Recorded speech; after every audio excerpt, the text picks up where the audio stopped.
নমস্কার বন্ধুরা, দেখো সকালবেলা থেকে তাড়াহুড়ো করি এই যে রান্না বাড়ি করছি, অনেক রান্না করিয়ে ফেলা দিছি, আবার কিছু বাকিও আছে।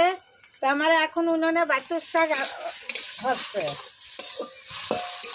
একটু নাড়াচাড়া করি, আবার ঢেকেও দিচ্ছি। অনেক জল বেড়ে গেছে।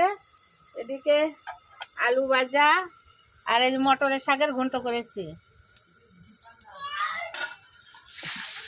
মটরের ডাল করেছি। বন্ধুরা এই যে চাটনি, টমেটোর চাটনি, টমেটোর চাটনি হয়ে গেছে এদিকে। দেখো বন্ধুরা, আজকে সকালবেলা রান্নাবাড়ি অনেক করে ফেলেছি, মানে এত ব্যস্ত আছি যে আমি ভিডিও করার টাইমই পাই না, তাই এখন তোমাদের সব দেখাচ্ছি।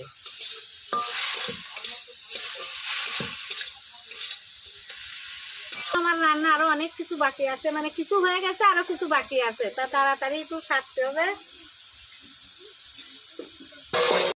সব রান্না হয়ে গেছে। যে দুধ আমি উনুনে দিয়ে দিচ্ছি মিষ্টান্ন রান্না করব বলে, তাই এই যে মিষ্টান্ন চাইলে যে ভিজে রেখে দিচ্ছি, ঘরের চাল তো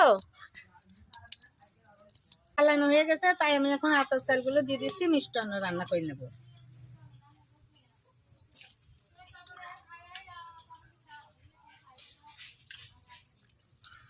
বন্ধুরা আমার এখন রান্না কমপ্লিট হয়ে গেছে, যে মিষ্টান্নটা হয়ে গেছে, তাহলে এখন মিষ্টান্নটা আমি ঢেলে নিই।